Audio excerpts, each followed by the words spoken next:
Welcome to As I See It. I'm your host, Dr. Jeff Kegarise. In this audio podcast series, we aim to focus on patient care, the service you should receive at any doctor's office visit, eye care education, our eyes are a precious sense, how do we protect, correct, and enhance your vision, and things that interest me, because I'm all about having fun and enjoying life. We're speaking today with Dr. Kelli Davis, a senior pediatric resident in the Southeast United States. Dr. Davis, Kelli, thank you for being with us and sharing your perspective on this COVID-19 community outbreak. Absolutely. First, we want to say this, Dr. Davis, you are on the front lines of our healthcare system and the healthcare response, and we really appreciate that, both from our staff and our patients and the community. Thank you. I appreciate it. So we're hearing this. We're hearing for the most part that children are not getting sick with coronavirus infections. Is that really true? No, children are definitely getting affected by it. It's just a decreased amount from the typical viruses that we see, like the flu, that tends to affect the extreme age groups, and it's not affecting children as much as those other viruses are. Do we have any idea why the flu why kids might be more vulnerable to, say, the flu, but they're not as vulnerable to this particular coronavirus? No, we don't know why. It's not affecting children right at the moment as much. We're kind of learning a lot about this as we go, aren't we? Yes, definitely. It's a virus that mutated and, we've never dealt with it before, which is why it's causing so many problems right now. Are children still likely to be carriers, even though they may not present with symptoms or signs? We don't necessarily know at this point who are carriers because we're not really testing necessarily everybody who's asymptomatic. So we're not sure who carriers are, but children are likely to show symptoms as well when they get sick with it. Okay.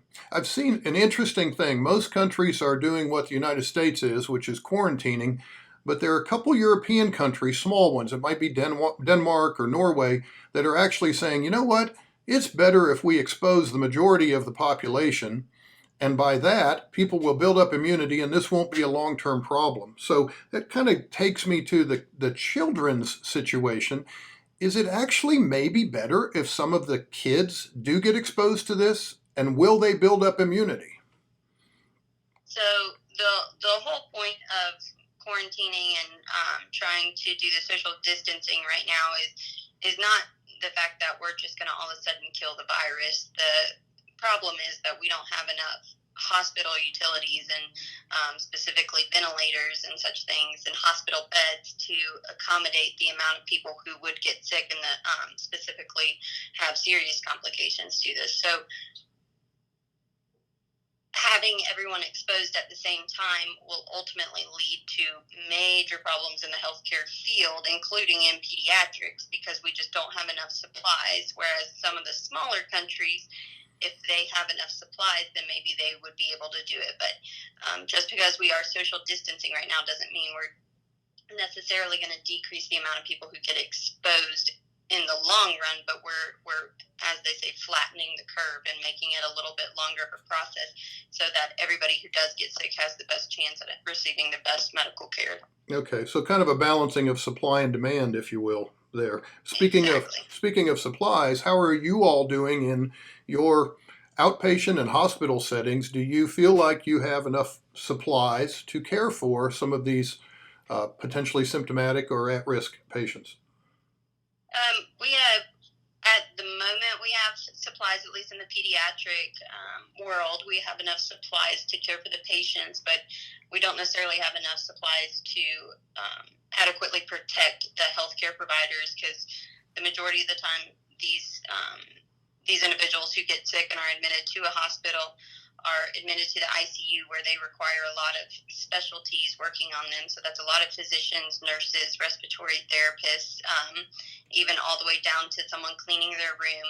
And all of those people need protective equipment on. And our hospital, and I know the surrounding hospitals, are running low on that protective equipment, which is leading to more of a problem with our healthcare workers getting sick. Are you seeing also, just in the ancillary staff, people cleaning, delivering food, etc., are you seeing people staying home or quitting their job, or are you getting more people that want to apply and help out? I can't really speak to who's applying for these things, and honestly, I really don't see, those specific people. All of our protocols are kind of changing at the moment, so just because I don't see someone walking around doesn't mean they're not working. It may just be because we're trying to limit the exposure. Gotcha. So what's interesting is that if you read the press, which is a dangerous thing, I think sometimes, or if you just listen only to a press release or a public official making comments, you get this impression that no kids get this. But I kind of infer from you that there actually are kids that are admitted in serious condition, maybe to the ICU even, that are corona positive. Is that correct? Yes, definitely. I mean, just like adults, kids also have chronic medical conditions that put them at risk for any time they get a viral illness. There are certain people who are higher risk, and that's the same in children. So, yes, there are definitely kids who are testing positive and who are requiring hospital care, specifically intensive care, once they have tested positive. Okay. We hear a little bit about some early trials, again, anecdotal, but early information about certain drugs being used on a compassionate care basis, hydroxychloroquine, azithromycin. How does that apply to children? Are those available options for you if you all are trying to treat children, or is that not? So we have an infectious disease specialist group with a specialist pharmacist who works with all of our kids that are admitted to the hospital, whether it be COVID-19 or any other pathogen, but they are specifically working with the FDA and seeing what's available and what we can use. So it's really a case-by-case basis. So yes, we definitely have kids who are positive for COVID-19 who are on those drugs for compassionate care. Okay. When kids get immunizations, their standard battery of immunizations as they grow up, are any of those immunizations helpful in the immune response to COVID or to coronavirus? Not specifically, but getting your vaccines strengthens your immune system and helps to fight. So the worst thing that someone could get would be to not get vaccinated and then they get measles on top of also having COVID-19. That's a comorbidity, that's a problem, and could lead to more complications with COVID-19. So once again, when we really talk science and fact, immunizations are actually protecting children. Would you agree? 110%. Very good. Okay, that's not what the topic is today. We may talk about that on a different call, but let's say this. What do you advise parents who may have a child at home who has the sniffles, maybe has a little bit of a sore throat or a fever?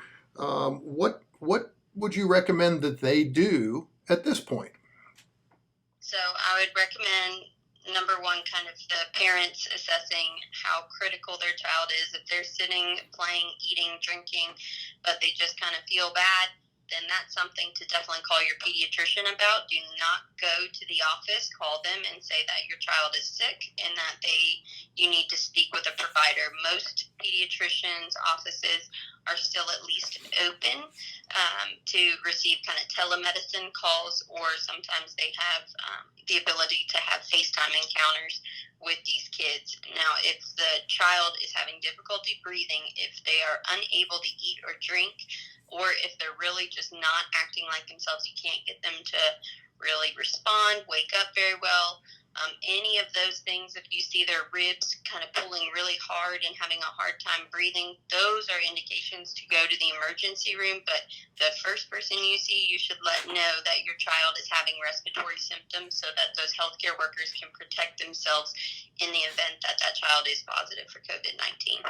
Okay, we understand that fevers sometimes go along with this, if not maybe the majority of the time, I'm not sure. But what really is a fever? I mean, my normal body temperature is 98.6. If I'm 99.2, do you guys medically, from a physician standpoint, consider that a fever? So no, we do not.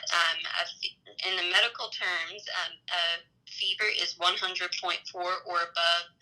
Now, with this pandemic, we are decreasing that a little bit just to kind of catch those people who are just starting to have a fever.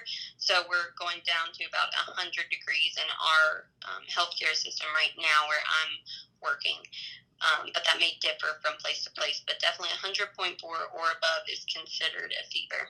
So if I go back to that analogy again, and I'm not trying to pin you down as much as just trying to help the parents out there who may have children, if my child just seems a little bit under the weather, and I check the temperature and it's 99.1, but they're watching TV, they're doing things, but they just seem a little groggy, would I still call the physician, or do I kind of wait until they have more of a fever than that? I think that's all kind of more dependent on the patient, and every parent knows their child best, and so if they look like they're developing an illness, then you can always call your pediatrician and ask for advice. Whereas if you think they kind of just have allergies, since it is beginning to be pollen season, and they have a known history of having allergies, then you can kind of treat it as such. Yeah, and we're definitely seeing a lot of that in the southeast with all the pollens definitely. out. By the time I go back to my car, it will be covered in a yellow dust today. Absolutely. Along those lines, typically a lot of parents will treat their children with, say, children's Motrin or ibuprofen. In the event that they have this type of coronavirus, what's the latest on, should I use ibuprofen or should I stick to acetaminophen? What can you guide us on there? So at this time, there was a study that came out that was just talking to the point that ibuprofen may not be good for patients who are positive for COVID-19. So kind of like we had spoken about earlier, there's really not a ton of evidence about this virus, but all other kind of clinical indications, we see that that's really not the case.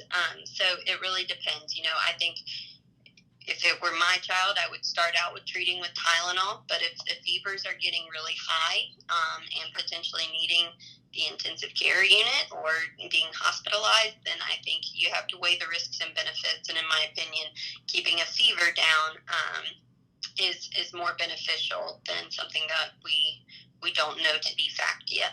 Gotcha.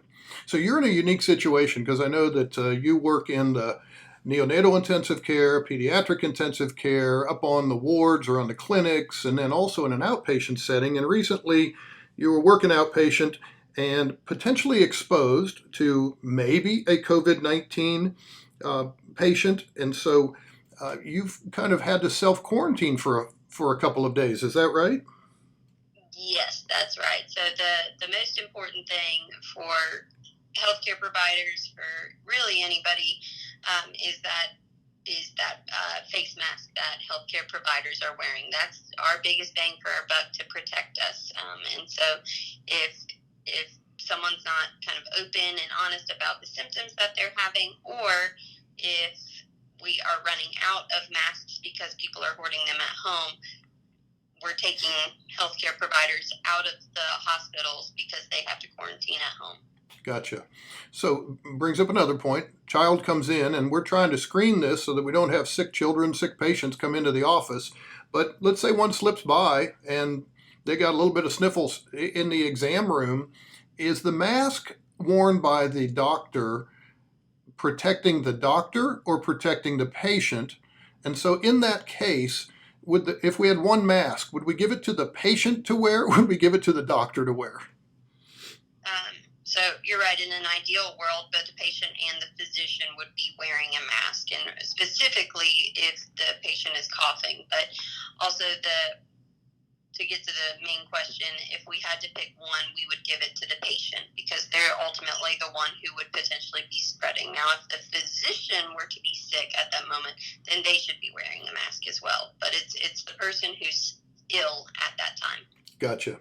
And what other precautions, let's say you're in the hospital setting and you're on the pediatric ICU floor, I assume, is there a special COVID-19 floor or bay or ward, if you will, for these kids, or are they just interspersed in the hospital as normal? So to a point, they're interspersed as normal, but we have certain rooms that are negative pressure rooms that are a little bit more protective. And so cases that we get concerned about, like tuberculosis or other things that could potentially harm any kids that are admitted on the same floor, we always put them in those rooms. So right now, our kids that we're concerned about and really have a high risk of being positive for COVID-19 are placed in those rooms. With that being said, we really only have 1 to 2 of those negative pressure rooms per floor for about 3 floors of a children's hospital. So that's running out very quickly. Gotcha. How long, if you're testing somebody, whether it's you, because you're self-quarantining, I think you were tested, is that correct? Yes. Okay, how long will it take for you to get results? And if I have a child that you want to test, how long would it take for me to know and get the test results back, positive or negative? So it depends where the test is sent at the moment. And also there's a rapid test coming out very soon as we can make more reagent for it. But so if your lab result was sent to Quest, a lab that's in California, you're looking at more of a 7-day turnaround for your lab results. And those are for people who are deemed relatively low risk. Those who are doing well at home, relatively speaking, they're not having a hard time breathing. They're still eating and drinking okay. They just kind of feel crummy from being sick. Healthcare workers and people who are admitted to a hospital or to an ICU, we need to know those results much quicker because they are in a higher risk category, whether that be spreading or as far as their treatment. So those people, their test is sent specifically to the state, and those results typically turn around in about 48 to 72 hours. Okay, so a lot quicker from that standpoint. Yes. So, one, I know you're very, very busy, and we really appreciate you sharing your expertise with us, particularly as it pertains to children and the risk of coronavirus. One of the things I take from this is, even though kids may not be as likely to get this or show symptoms of this, they very much can carry it. They very much can have serious complications. And it sounds like you definitely are in agreement to keep social distancing, self-quarantine at home, and follow the guidelines that the government's really recommending right now to try to balance this curve. Is that right? 100%, and really making sure that if a parent is feeling sick or positive for COVID-19, trying to keep that child away from the parent if at all possible. Okay. So once again, thank you very much. Is there anything that you want to bring out, recommend to us with regard to COVID-19 or kids at this time that we haven't touched on? I think just the really important thing for everyone to know and remember is that, all the healthcare professionals that are caring for you went into this field because we have a passion for helping others. And that hasn't changed despite being in a pandemic. However, we do hope that you would respect us in the same ways as to making sure that, you're not hoarding medical supplies at home, because while you see us as physicians, nurses, respiratory therapists, we're also people and we have families at home. So hoarding those supplies and causing the medical profession to get sick not only hurts the general public, because that's one less doctor, one less nurse, one less respiratory therapist that's not able to be at work caring for you, but ultimately hurts the public in a different sense, because we're carrying that virus now home with us, and that's causing social distancing.